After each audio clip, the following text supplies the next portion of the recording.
विलक्षण प्रवृत्ति देखा गया कि लड़का वोट करेगा, देश में कुछ करेगा। ये नज़ारा आप जो देख रहे हैं अभी भीमराव अंबेडकर साहब की 135वां जयंती पर धनबाद में जो ये दृश्य दिखाया गया, इसमें बहुजन समाज के उन तमाम नेताओं की छवि को उकेरी गई है। साथ में जो विशाल जुलूस निकाला गया और यह अम्बेडकर चौक DRM ऑफिस में यह जुलूस जा रही है, जहाँ पर हजारों की संख्या में बहुजन समाज और साथ में ये हमारे संविधान की बड़ी सी अपनी लगी हुई है। और ये कतारें जो कतारबंद होकर के बाबा भीमराव अंबेडकर साहब की ये जुलूस जो कोर्ट मोड़ से होते हुए अंबेडकर चौक की तरफ बढ़ रहा है। और ये अब अम्बेडकर चौक पर हम लोग पहुंच चुके हैं और अम्बेडकर चौक पर माल्यार्पण के बाद में वहां पर लगे मंच में नेताओं के द्वारा भाषणबाजी भी चल रही है। साथ साथ ये अब आपके धनबाद जिला कांग्रेस कार्यालय ले चलते हैं और वहां पर भी बाबा भीमराव साहब अम्बेडकर को माल्यार्पण की गई है। और उसके बाद में एक संगोष्ठी की गई जिसमें तमाम जिला और प्रदेश के नेताओं की वार्ता हुई और उस वार्ता में हर लोग अपने अपने पक्ष रखे हैं, जिसमें ये बात को भी जिक्र किया गया कि जो हमारा संगठन सृजन संगठन जो चल रहा है कांग्रेस का, उसमें किस रूप में कैसे कार्य है। धनबाद जिला कांग्रेस कार्यालय में आए हुए हैं और राजेश्वर यादव जी से आपको बात कराते हैं। बाबा साहब भीमराव अम्बेडकर की 135वीं जयंती धनबाद जिला कांग्रेस कार्यालय में आयोजित की गई थी, जिसमें संगोष्ठी का भी आयोजन था, जिसमें सभी वक्ताओं ने अपने अपने बाबा साहब के प्रति विचार रखे। उसमें मैंने भी रखा।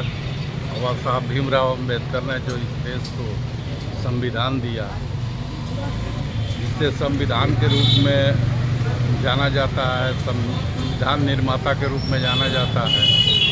और वो संविधान का केवल निर्माण ही नहीं किए, उन्होंने समाज में बहुत सी कुरीतियों को मिटाने के लिए संघर्ष किया, महिला उत्पीड़न किया, मिटाने का काम किया, जन आंदोलन चलाया। उसके बाद उन्होंने जो सामाजिक छुआछूत की भेदभाव, ऊंच नीच की जो भेदभाव चल रही थी, उसको मिटाने के लिए उन्होंने संघर्ष किया।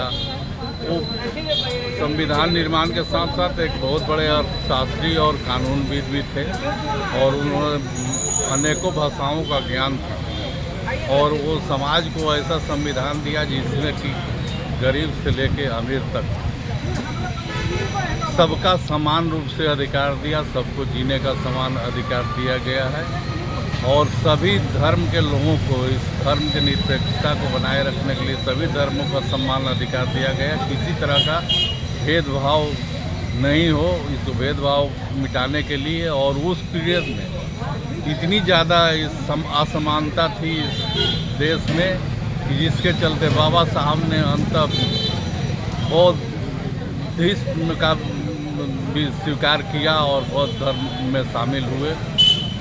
मैं उनके जीवनी से बहुत प्रेरणा लेता हूं कि जो समाज के दले कुचले और जो मानव जीवन में अमानवीय जीवन जी रहे थे, उनको उससे उबारने का काम किया है। वैसे महान आत्मा को मैं नमन करता हूं। और आपके राष्ट्रीय नेता एक किताब लेकर के हाथ में चल रहे हैं, इसका क्या तात्पर्य है? ये राष्ट्रीय नेता संविधान बताने का जो आज साम्यवादी जो भाजपा RSS गठबंधन की जो सरकार है, वो इस संविधान को मिटाना चाहती है। और जिस रोज जो संविधान पर तरह तरह से हमले कर रही है, कभी अपने लोगों से संविधान को पट्टी जलवाया जा रहा है। RSS द्वारा बहुत वर्षों तक अपने कार्यालय पर राष्ट्रीय झंडा को नहीं फहराया गया। अगर संविधान टूट गया, संविधान किसी तरह से वो तोड़ पाने में सक्षम होती, तो यह देश की अखंडता भी टूट सकती है।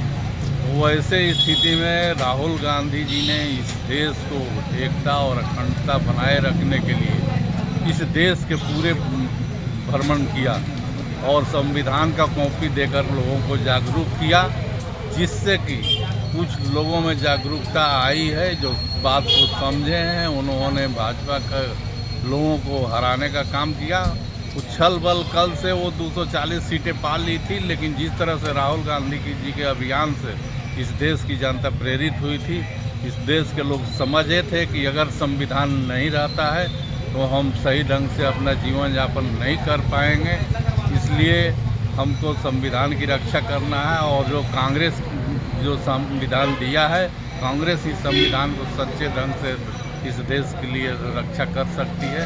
इसलिए उन लोगों ने एक मत होकर के कांग्रेस को जिताने का प्रयत्न किया, लेकिन चूंकि इस देश में जो इस तरह के जो सत्ताधारी जो हैं, उछल कल जिस तरह से भी एन कैन प्रकरण वो अपनी जीत तो सुनिश्चित किए 240 सीटों पर, लेकिन जो आज जो धर्मनिरपेक्ष पार्टियां जो थी उनके समर्थन से वो सरकार चला रहे हैं, और उनके साथ लेकर के इस देश में बेमना फैलाया जा रहा है, जो इस देश में शांति फैलाने का काम किया जा रहा है।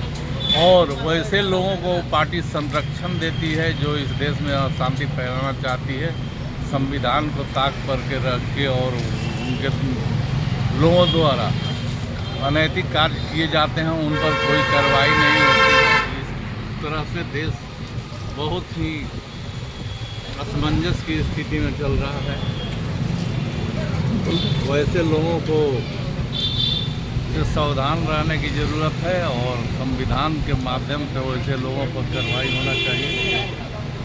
इसी के साथ मैं विशेष झारखंड में अभी संगठन सृजन के कार्यक्रम दिया गया है सर। इस संगठन सृजन का तात्पर्य क्या है, और थोड़ा सा प्रकाश डाल देते हैं। राहुल गांधी जी इस देश में घूम कर सभी जगह जनगणना कराने की बात कर रहे हैं, और जनगणना के माध्यम से वो चाहते हैं कि सभी लोगों को इस पार्टी में समान अधिकार मिले। क्योंकि कांग्रेस से अपमानित महसूस करके बहुत से लोग पार्टी छोड़ करके दूसरे दलों में चले गए, और क्षेत्रीय पार्टी का विकास हुआ।